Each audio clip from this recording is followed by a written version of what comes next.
Good morning. I am about to head out from the Quality Inn in Lewisport, Kentucky near Holiday World after spending a kind of exhausting day at Holiday World yesterday, and slept kind of late today, and I don't have a ton of time because I need to get all the way back to Knoxville by tonight, and hopefully not too late, but since this is on the way home, I decided I would stop at Kentucky Kingdom for a couple hours, so don't feel like I need a ton of time here because there's just not a ton to do, and I've been there before anyway. I wanted to recheck out how some of the rides, particularly Lightning Run and Storm Chaser, are running, and see after a couple years of Herschend ownership if things have started improving in any way. And of course, since it is a Herschend park, Herschend being the company that owns Dollywood as well, and I have a Dollywood season pass, I can use that Dollywood season pass to get half off Kentucky Kingdom admission, which is already pretty cheap. So that's a pretty good deal, and so I'm going to take advantage of that. Otherwise, I may not have stopped for just a couple hours, but since I can get in there pretty cheap, might as well. All right, peace out to this small little Quality Inn here. It's still kind of a strange location. Try some cornfields and stuff. Ready for one of my favorite stupid things to happen at a park? We're about to just drive through the middle of the park.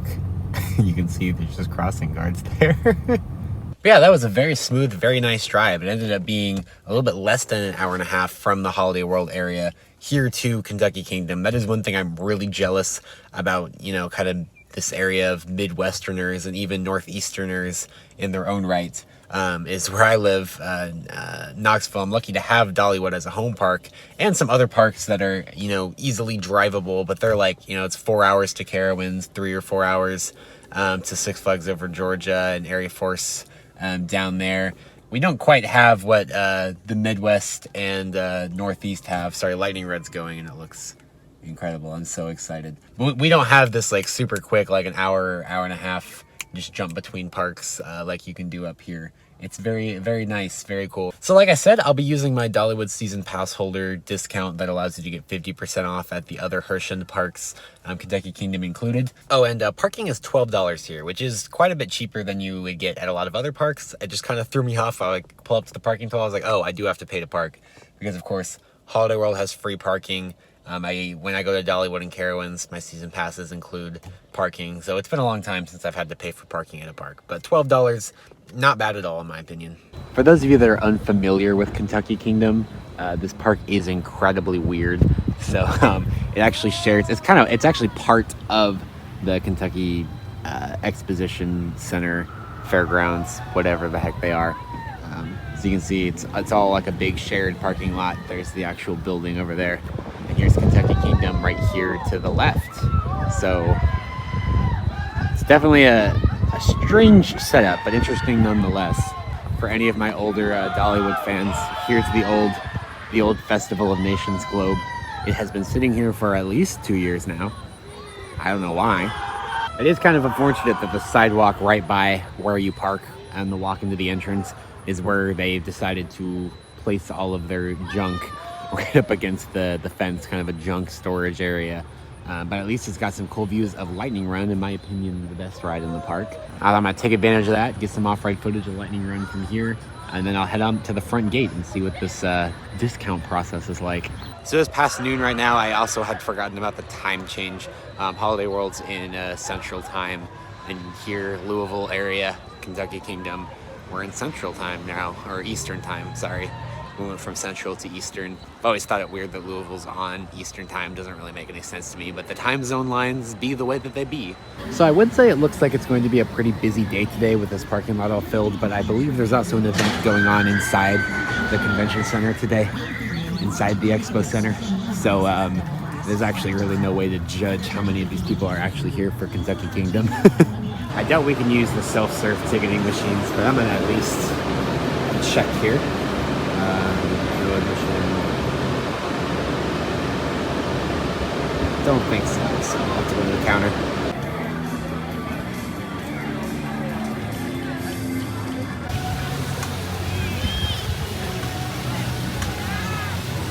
I've always thought this entry area was really nice, and then just the farther back in the park you go, the more run down and not great it gets. So we'll see how much Herschend's really done here. I think still their main contribution was adding cinnamon bread. So we'll have to try that later, see how it stacks up to Dollywood's. So all the buildings up front do seem to be sporting pretty new coats of paint. That's definitely good, a good sign.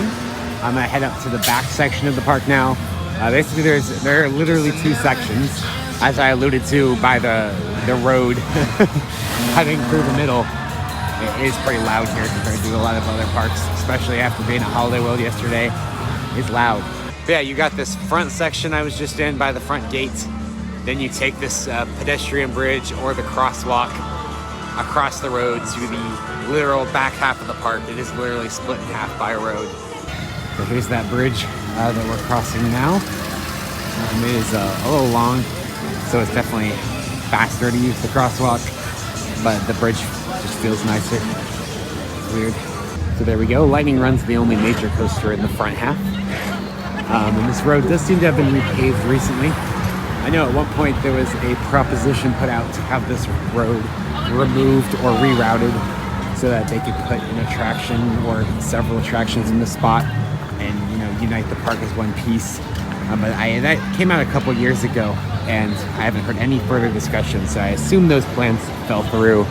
So then that bridge drops you off at the much larger second back half of the park, right in the center of the water park, which that's another thing that is very strange about this park, is that you have to walk through the water park in order to access a lot of the dry park attractions. You literally don't have a choice, as you can see. Oh, boo. I had heard about this change, but there used to be a really cool, like, Greetings from Kentucky Kingdom postcard style mural on this wall. And now it is not that. It is still a mural. But, all right, we are now behind the water park, except we're actually not. There are more water slides over here. You'll realize pretty quickly while you're here that at least in this back section of the park, there is no effort to differentiate between the theme park and water park. It's just all one continuous thing, which is just kind of strange. You don't really see that other places, really. But I was gonna head over to this Bourbon Craft House to get lunch if it's open, because I had a burger there last time I was here that was actually pretty good. Pretty good. I'll talk about the food service more in a second. So it actually doesn't open until 1, but it's 12:30, 12:40 right now. So I'll just come back there once it opens. I can wait, even though I am pretty hungry. You'll see over here is the entrance to Kentucky Flyer, their Gravity Group family wood coaster, and their swing ride. Both just kind of back here in the back of the water park, completely unattached to any other rides. This place is strange. So what I was saying was food service at this park has always been kind of shit. That was one of the main things people were really hoping Herschend would really step up and fix, which they've made it better, but I wouldn't say they fixed it. From what I've heard, it's still not great. So first time I came here was in 2021, and we ordered, what was it? Almost all the food locations were closed, which there was a weird year for staffing in the theme park industry. I get that. But the one place we ordered at, it took like an hour. Then it was like the most disgusting food we've ever had. And it was just a mess. And then we went back in 2022 and we ate at that place, which I'll go to in a minute. But unfortunately, our food took like an hour and a half. They lost my order basically. And a bunch of other stuff happened where it ended up taking an hour and a half, 2 hours just to get food. It was a very good burger, actually. It was like way above a theme park quality burger, so I was happy about that. But like, man, then of course now it doesn't open till 1 o'clock apparently. No signage anywhere to tell you that. Most parks would have, like, you know, posted on the door what time food place opens. Apparently that's not a thing here. Yeah, that's like, in my opinion, that's Kentucky Kingdom's biggest crutch, is their food service is so bad. So bad, but hopefully it's better this year. I've now made it to the complete western edge of the water park, which is weird space. So one of the first things Herschend did when they took this park over is they closed, I forget what this is called, but they closed their Pro Slide water coaster, which was kind of unfortunate because obviously Pro Slide water coasters are great, but I believe this was the first one that they ever did. It was the original, and it closed 2021. Here we are 3 years later, and yeah, it's still just sitting here. They haven't even started disassembling it yet. It hasn't run in 3 years, and it's stated to be permanently closed as of 3 years ago, but it's just still here for some reason. Then right across from that, things look very, very different. This used to open up into Plaza for T3, their Vekoma suspended looping coaster. Not a good ride, but it was the largest roller coaster in the park and the only inverting coaster in the park. It closed at the end of 2022, between the 2022 and 2023 off season. Really no announcement or fanfare on that. It just kind of happened. It was put up on a used ride website, and from what I understand, it was sold. And I can actually see some of the track through this fence. Whoops. You can barely see way back there. It is completely disassembled. Heaven knows what their plans for this plot of land is. The theory I've heard is that they're going to use the T3 space along with the water coaster space for a big water park expansion. But I hope that's not the case. I hope they use the collective space of those two attractions but for like a new roller coaster or something, because I feel like they need that more than water park. Their water park's pretty stacked, I would say, for a park of this size. Yeah, that wooden fence is rolling all the way around this corner. Here's another entrance to the T3 Plaza. Also completely fenced off. Pretty crazy. I can probably get a better view for you all here.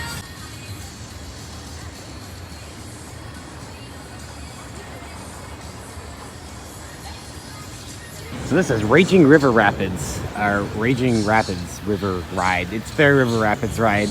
And it used to be like DC Comics themed when Six Flags owned it. And then they don't have that license anymore, but some of the theming elements are still there. I rode it a couple years ago. Very strange one. Feels kind of junky and half-baked because of that. And I know I am pointing out all these things, but I did also want to acknowledge that Herschend did inherit this park in a very weird state just due to its very long and complicated history. So I'm just going to complete my lap around what I'm calling the back section of the park. And it should... What is that? It's funny. We do have trees here, guys. We're going to tell you exactly what they are. Yeah, anyways, I did want to go ahead and complete my lap around the back half of the park, and that restaurant should be open for me to eat when I finish with that. So that is what I'm doing. Over here, there's just not much over here past the River Rapids ride. You'll see in a second. There's a place over there you can cut under Thunder Run if you so wish. And I keep going to the left here because this area is particularly junky. There's a smoking area. I want to see if this is as bad as it was in 2022. I believe it is. I don't think they've done anything, but we'll see here. So here's their Super Loop. Fun fact, this is the only Super Loop I have ever ridden. It was a terrible experience. I don't ever want to do it again. The Super Loop's just in a concrete trench, and then look at all this junk just over here. That's my main thing with this park, is it feels like they don't even try to make it look nice half the time. Like, you got all these like crappy auto shops and crap back here. That's just the location of the park. I mean, that's the park boundary right there. Like, you can at least put up a little wall or something so you're not staring at all that stuff. And then you just kind of come around this chain link fence thing around the edge of Thunder Run. I think that does kind of put it into perspective how small this park is. Thunder Run is basically like a hurler clone. I think it's a little bit longer, but it takes up a very big chunk of the center of this park. Whereas almost the same ride at Carowinds, which is not a very big park either, is just a little thing off the pathway at one point. This is probably the smallest full-size park that I've ever visited. And unfortunately, it looks like Stormchips was running one train, but that's probably okay because this never really seems to get much of a line. Yeah, that's cool. There's your entrance to Storm Chasers Plaza, which I think is nice enough, I guess. And right here is their shoot-the-shoots. I think it's a Hopkins ride. It's a pretty big shoot-the-shoots. I remember not enjoying it when I rode it, but you get absolutely drenched. It's their only other water ride other than the River Rapids, but then again, you have the entire water park there as well. I do think it's funny that of all the ownership changes this park has gone through, Six Flags probably did the best job with theming and atmosphere, arguably, and most of the existing theming in the park right now is just decaying remnants of the Six Flags era, and it's very strange. We're approaching another one of those areas now. I don't really remember this opening up into such a big viewing area on the other side before, but there we are, I guess. And I believe it's running with only one boat. Every time I've been here, it's got one boat on it. So yeah, luckily it doesn't really have a line. We waited pretty long for it, I remember. And this is kind of the last area of your back half of the park, or back section of the park. You got a carousel, you got your Vekoma kiddie coaster over there. And the rest of this area is kind of European kind of themed, but it does appear that most of these buildings have all been repainted since last time I'm here. It's actually got a different vibe than it did back then. So that's kind of nice, I guess. Here's your entrance to Thunder Run. And then there's that cut through I talked about earlier. Thunder Run's very thin wooden coaster that's basically a Carowinds hurler clone. Yeah, pretty much all of this area looks like it's been repainted, given completely new, nicer, more vibrant color palettes. That's certainly nice. And over by Roller Skater, there's your crosswalk. If you don't want to walk all the way over to the bridge, you can use the crosswalk, but they have permanently staffed crossing guards there. It's just so funny to me. That's thematically random. There's like a firehouse here now. I wonder if they use that for shows or something. And much like Dollywood and the other Herschend parks, they have tried to do, and have done a pretty good job introducing seasonal events. And they now have the park, I think this is the first year it's open through Christmas time. So that's actually kind of nice, not gonna lie. Although I do think Pumpkins at Kentucky Kingdom is the most hilariously boring name they could have chosen for that one. Here's some theming as well around Swampwater Jack's, which is just kind of a quick service, generic theme park restaurant in the water park. But I feel like this kind of theming just doesn't really work when it's this random. That is basically the entire park. There's a little bit more to the front section I haven't showed you yet, but it is 1 o'clock, so I'm gonna go back to eat. All right, attempt 2. I'm just eating here because I know that burger is good, and I am hungry. I want something substantial before I ride a bunch of rides in the next 5 hours. The food here is made to order, which is nice, but it does mean you have to wait a bit longer. But in random news, I just saw a post on Reddit somebody posted yesterday that yesterday they saw pieces of T3 track being transported on I-64 heading east, I think. Again, it was on a used ride website, so I have no idea who they sold it to, but they're already starting to ship pieces of it. Of course, we can see the rest right over there.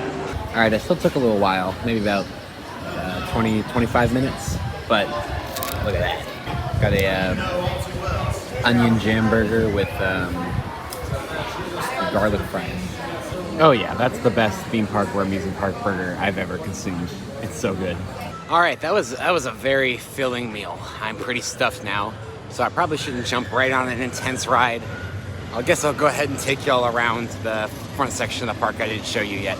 You don't really notice until you stop on this bridge to take a video or something that it like bounces, like very much bounces. It's a little creepy. All right, coming off the bridge down the stairs, the other side of where I came around when I came in. So there's a theater here. It's currently showing the Journey of Wonder Circus Spectacular. From what I can tell, they have done a pretty decent job of upping the show quantity and quality, which is something Herschend's kind of known for. I believe this amphitheater used to be used for some kind of like aquatic animal show, I think is what I heard, but that got removed when Herschend took over the park. Past the amphitheater, here is, I think this is their newest flat ride. It's one of these Zamperla Endeavors, kind of a modern take on the Huss Enterprise. You see a lot more parks adding these. And I thought I would just kind of come around the corner here and show you. This is the crosswalks. This goes back by Kiddie Coaster where we were before. I think this is 100% the weirdest part of the park for me, is if you just come and just cross this road. Because they've even got weird fences around here, forklift traffic. I don't know. Then you got this ugly ass building that I have said since I first came here. I really hope that they get rid of this at some point. It was at some point a 5D theater, but I think the 5D theater part is closed and it's just a gift shop now. So they don't really need these giant sound stages anymore. I must say this gift shop is very well air conditioned, so if you need a break from the sun or anything, come in here for sure. A lot of the merch is pretty generic junk. It's not even Kentucky Kingdom related, as seems to be a theme but they still have some good merch if you're willing to look for it. There's some good shirts around here. And thank heavens the nano coasters are back. Yeah, they had stopped selling these last time I was here. Although I don't see Lightning Run anywhere. Oh, here it is. I was just looking in the wrong place. Very cool. Lightning Run t-shirt. 100 feet tall. They're way too proud of that. And that's pretty much the extent of that store. And then over here is the 5D theater cinema entrance, which is what most of that soundstage is. But again, I don't think that's a thing anymore. Okay, I completely take that back. 5D theater is a thing that's running. Currently showing Happy Family the Ride. Whatever the heck that means. One thing I do really appreciate is they have a ton of water bottle refilling stations and water fountains all around the park. Most parks are really bad about this. It can be kind of hard to get water, so good job. In interestingly integrated Himalaya, and then just some shops and games that half of them always seem to be closed, that lead around to the, I think there's bumper cars over here as well, yeah. And so it kind of leads around back to that front entrance. Yeah, those are your bumper cars and that. We're pretty much at the front gate, so we can cut through the kiddie area that's up front as well. King Louis Playground. This is pretty cute. I've always thought this is good. Not the best kids area out there, but I mean it's cute enough. It does what it needs to do. They even got like a kiddie Himalaya here. Very cute. Their absolutely massive Ferris wheel is running today, but there seems to only be one family on it right now. That would be terrifying to be on that by yourself. Coming out of King Louis Playground, we're back by the cinnamon bread shop. So you probably know about where we are. There's like one or two more flat rides, or actually a small handful of flat rides in this area, along with the entrance to Lightning Run, the best ride in the park in my opinion. And it just kind of wraps around to the front gate again. But I've always thought this area was pretty nice, pretty much in Lightning Run's infield here. So you get some really nice, really cool visuals, some kinetic energy, and a place to sit. And yeah, this just wraps back around to the front gate, right up there. Very compact park overall, and the front half is definitely smaller, more compact than the back half even, as you can see just now. But I do think the front half looks a lot nicer. It's much better maintained. All right, I can wait no longer. It's time to ride Lightning Run. It's in desperate need of a new sign. Oh gosh. But we'll head on in here. Luckily, it doesn't appear to have much of a queue, and it's running 2 trains, so hopefully that's all good. So they reused this station and queue gates from Grease Lightning, I think, their old shuttle loop. And you can tell because there's an extra row or 2 that aren't there anymore. Welcome to Lightning Run. 3 actually, I think. Three rows. And it's fine up here, but some of these other rows don't line up with the seats very well. Because of course the rows are different lengths on this train than they were on Grease Lightning. You guys all clear to enjoy your ride. The world's first hybrid GTX coaster. You're about to experience Lightning Run on your half-mile of track, more than 55 miles per hour. Our intense airtime moments mean that you must ride life. Learn with safety. Don't use articles such as cell phones, cameras, sunglasses, hats, linear are allowed. These items should be left to non-riders or in the bins provided. All roads are closed in place of place for the non-rider. This includes all self-attached glasses without a safety strap, also has wallets, purses, keys, bags, anything else you do not want to lose on this ride. Once again, self-attached glasses without a safety strap, also wallets, purses, keys, bags, anything else you don't want to lose on this ride. Opening gates.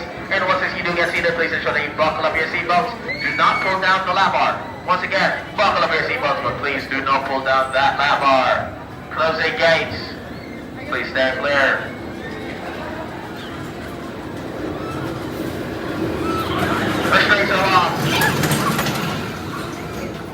Anyways, I was able to grab 2 rides in a row on Lightning Run there because it was a complete walk-on with 2 trains, which is really nice. I would have tried to snag some more because that ride is so good, but once I got off that last ride, the line was starting to come down the stairs. Anyways, I rode it once in the front row and once in the row 9, second to back row, So kind of still the back row experience, but not a wheel seat, so theoretically a little smoother. Although that ride is so gosh darn smooth, I can't imagine the wheel seat would really make that much of a difference. But that's what I did. And it's incredible. It's definitely better near the back of the train if you like just wild, aggressive intensity. And near the front of the train, it's still very good, and it's a little bit more of a balanced experience, whereas in the back it almost hurts at some point how violently you're getting thrown around. In the front, it's still the same aggressive ride, but it's a little bit more comfortable, but I still prefer the back. So we'll come back to Lightning Run later. I just crossed the bridge, as you can see, into the back section of the park that has all of the other roller coasters. Lightning Run's the only actual roller coaster at the front. Specifically right now, I'm heading back to Storm Chaser, what many would consider the best ride in the park. They're like mid-sized RMC hybrid coaster. It's still very good, but I'm personally on Team Lightning Run pretty solidly. But I want to give it its fair chance, right? So I just did Lightning Run once in the front, once in the back. So we'll go do Storm Chaser immediately after. Once in the front, once to the back. We'll have a direct comparison, and I can tell you for sure why Lightning Run's so much better. It does spread over a decently large area for a park of this size, land area. I mean, I did see earlier, unless they put one on, which I doubt it, they are running it with one train today. So hopefully, it is a pretty empty day here today. I'm even surprised Lightning Run is running 2 trains, to be completely honest. I know Dollywood in particular is usually really good about running 2 trains on everything, but I know some of the other Herschend parks aren't necessarily, so that's not necessarily like a Herschend thing that they're really good at. It's just something that Dollywood has picked up, from what I understand. Silver Dollar City likes to do 1 train a lot on things. So what I'm saying is it's not unexpected given all the conditions, but I'm hoping I don't really have to wait too long for this. Yeah, no, it does still appear to be a walk-on, even with 1 train, so that's good. Yeah, there's like not even a line on the stairs. That's fantastic. This will be fun. So this station is even worse for rows not lining up. So, no joke.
I forgot to mention, for those of you who haven't been to this park before, the Louisville airport is literally right across the street, right there. So you get a lot of planes flying directly overhead. I don't know if you can barely see down there under the track, the old foundations for the other track of Twisted Twins are still there. I think that's kind of fun. You can see it pretty clearly when you're on the actual ride. Twisted Twins was the dueling CCI that was on this spot and used that station, hence the rows not matching up because they were PTC trains, which are pretty long between rows. And yeah, it was dueling. They reused the structure for one side. Actually, I think they may have kind of pulled a Gwazi to iron Gwazi and kind of used both sides. I'm not exactly sure what they did. But the second lift hill is not there anymore, obviously, but the foundation still is. Maximum hydration. Especially so because I'm going to get some very clean, wonderful refreshing flume water dipped on me. That's great.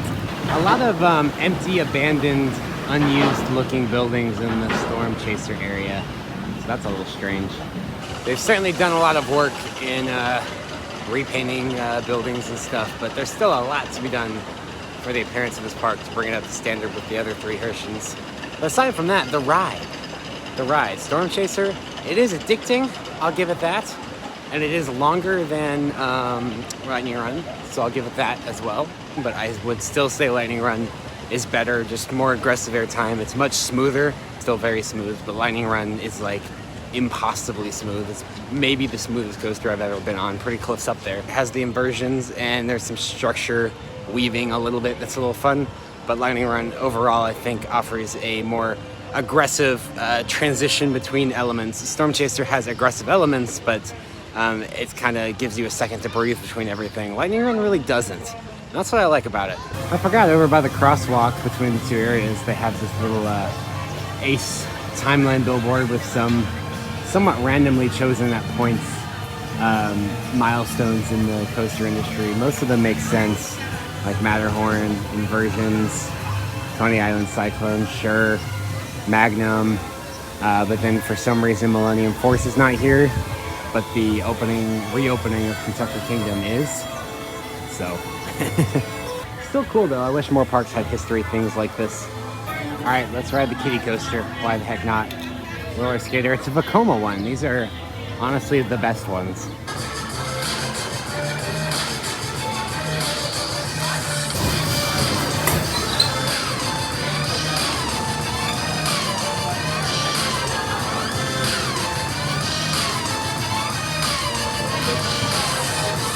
What's up, skaters?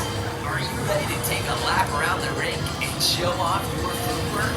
Here's a couple quick things you should know before strapping on those skates and taking a ride.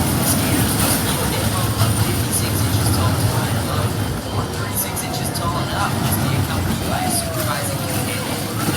Skaters know to ride light, forever sneaky. Welcome back around in the hotel judge ride. Remember to grab any little soda, put your meal place in the bin. Thank you. Have a great day. Here's the updated park map with no T3. I have to say the skyline looks pretty weird driving up here. Usually you see T3 and the Ferris wheel pretty clearly, but this year is really just the Ferris wheel.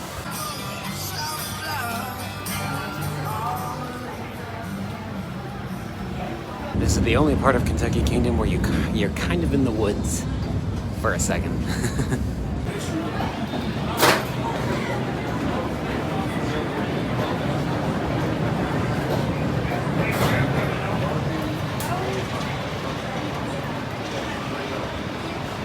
So for reasons unknown to humanity, they painted a yellow line there, and you're not allowed to cross that one. They've already yelled at people for crossing that one. That's so stupid.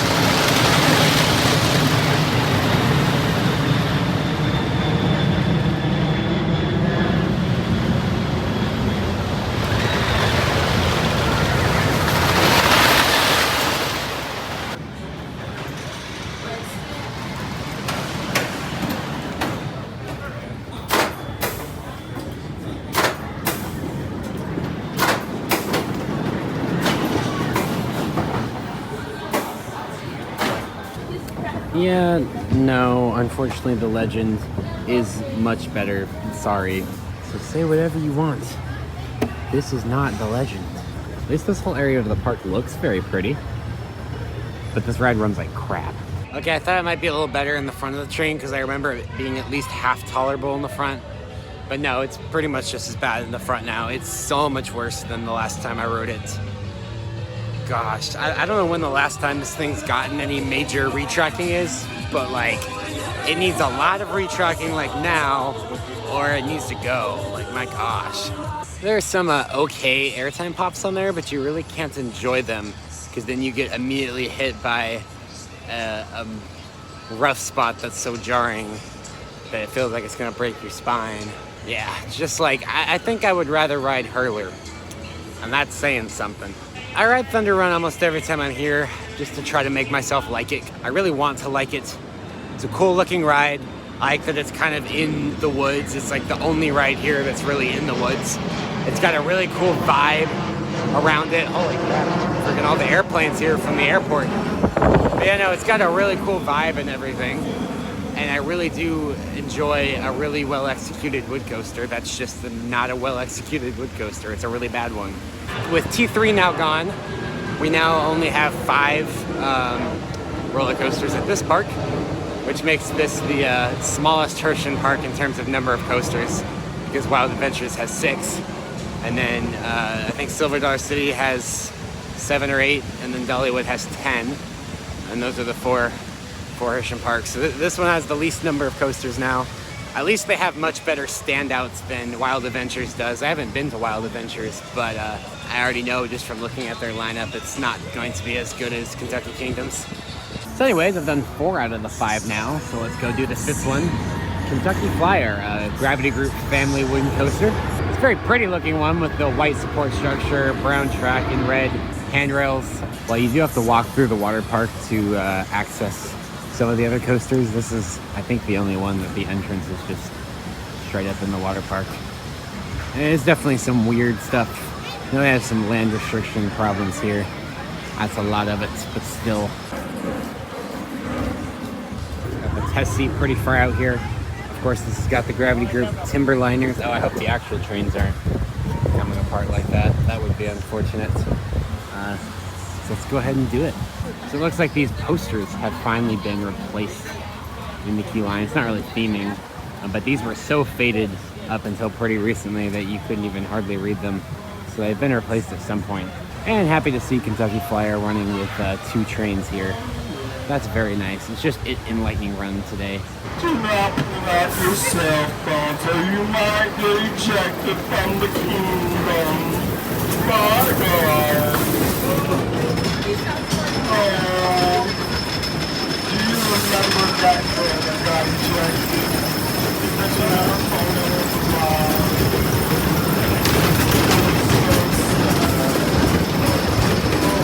Welcome back. How was that ride?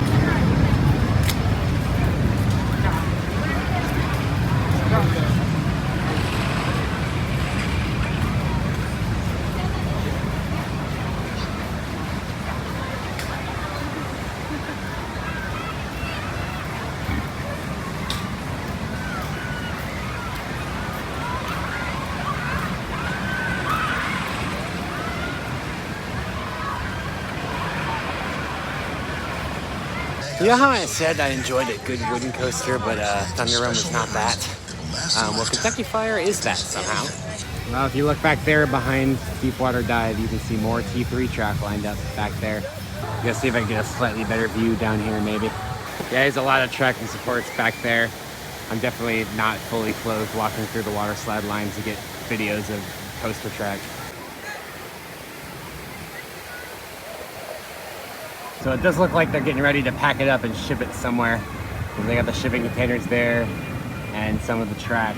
There's a little bit more like on T3's plot over there, but a lot of it's over here too, just in this parking lot behind Fairfield Inn & Suites, which is a very funny place for it.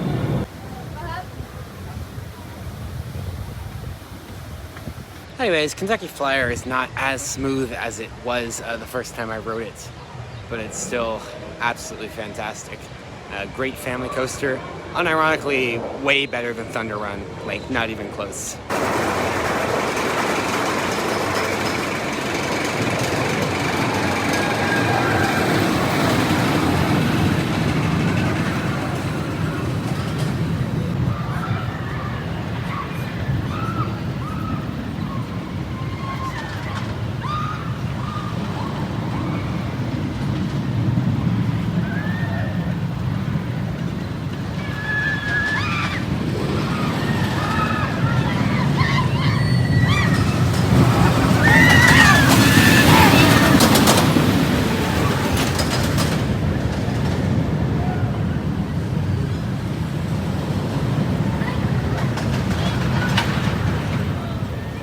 I like to give Storm Chaser some shit just because I prefer Lightning Run personally. But it is really incredible how close those two rides are for me. And really just incredible how incredible that top two is for the fact that this park just, I don't know. If I think about why I want to keep coming back here, because this definitely seems like it should be a one and done park. But I've been here, this is my third visit. Which still isn't a ton, but what keeps me coming back is Lightning Run and Storm Chaser because they are such good rides. And most parks just don't have anything that can compare to either one of those, much less both of them. I'd say that Coaster Top 2 is as good or better than most Coaster Top 2s at super regional, even destination parks. And yet there's just nothing after that. Don't get me wrong, they have a fantastic water park. They have some fantastic flat rides. It seems that Herschend's done a lot to boost their show lineup. But I don't know, it just feels like there's not enough compelling here besides that top two. But that top two is unusually good for a park like this. I'm using the crosswalk this time because why not? Not very often you get to cross a road in the middle of a park. Oh no, I nearly forgot about the Tin Lizzies. This is special to me because I grew up in Nashville. I never got to visit Opryland, but these are actually Opryland's antique cars. It's actually their Tin Lizzies. They were sent here afterward. So I usually do that every time I come, but I want to get some more rides on Lightning Run, and then I really do need to go. So I'm gonna have to skip this today, but I have to do this when I come back.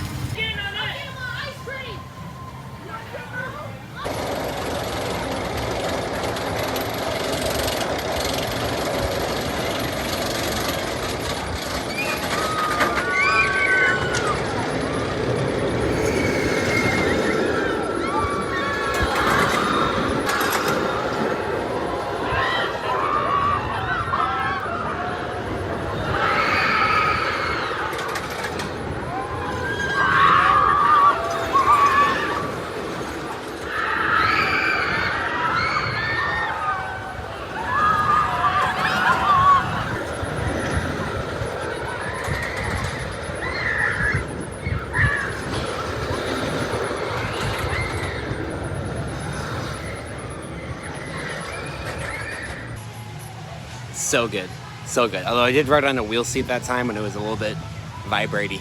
So definitely try to ride on a non-wheel seat. I think those are the odd numbered rows if you can. All right, I'm way behind schedule. I gotta get out of here. But I'm gonna head into the Bluegrass Bakery where they have cinnamon bread. So that's cool. Oh, and here they actually post the hours unlike the other place. That's good. All right, we are 0 for 3 on the cinnamon bread. They said they are sold out for the day, 3 hours before park closing. What? I got a giant ice cream cone though, so that kind of makes up for it. Goodbye, Festival of Nations Globe. I have no idea why you're here, but bye. Oh, and I did grab a Storm Chaser Nano Coaster, even though I like Lightning Run better. I thought its Nano Coaster looked kind of ugly. The color scheme just didn't really work on that Nano Coaster in my humble opinion. So I got this one instead, and I don't think I have an RMC other than Lightning Rod. I don't have like an RMC hybrid Nano Coaster in my collection yet, so this will be good. That's a lie, I have Air Force One. This is unique to most of my other Nano Coasters. Sometimes I like to choose them based off of, you know, variety, having a variety rather than just picking my favorite rides. Sometimes. If a ride's really good, then I'll get it anyway, like Voyage. I do really need to go, but I thought I'd mention ops are definitely improved. They're not fantastic, they're still slow, but they're certainly better than they were before. And you can tell that Herschend's been trying to implement some things. At the same time, there is still just weird inconsistency. Lightning Run, for example, was running with 2 trains, 4 people checking restraints, and 1 grouper. Then Storm Chaser, which has a longer train, more rows to check, only had 2 restraint checkers, no grouper, and 1 train. Some of that may come down to the fact that Lightning Run is just a much more popular attraction than Storm Chaser, likely because it's right at the front of the park, but still, you'd think some of that stuff would be a little bit more standardized, especially the 1 train on Storm Chaser. It really didn't need it today because the park was pretty empty, but Lightning Run didn't need 2 trains either, and there is a lot of advantage to running 2 trains even if the park is a little bit light on crowds. I certainly appreciate it when parks are always running at least 2 trains. And Dollywood's, which I'm going to compare it a lot to just because they're both Herschend parks now. Every time I go to Dollywood, 2 trains on everything. I know that's not standard across the chain. Silver Dollar City is not as great on that, I know. But I really do want to see Kentucky Kingdom like adopt the best practices of each of the chain's parks. That's what we ideally want to see, right? And food service is still like bad. The food quality is good, but the service is just slow and inefficient, and it was really driving me crazy. That's no shade on the individual employees. They're doing their best. It's more just the system that's messed up. Like the brew house place only had 1 person taking orders and making drinks, so if somebody ordered a drink, it held up the entire line. Like, why? Because it's the same line for food and drinks. All right, I'm gonna drive home now. Look at how beautiful the sky is here at Beavertown. That is a beautiful sunset, and just wow. Well, looking at this, that's probably a good place to cut this video off. I have a splitting headache from Thunder Run, and I don't have any ibuprofen with me, so probably just gonna crash the second I get home. Still about 2 hours away, but it's all good. Got this beautiful sunset. I hope you consider subscribing if you haven't already for more theme park content like this. Yeah, I hope to catch a ride with you again very soon.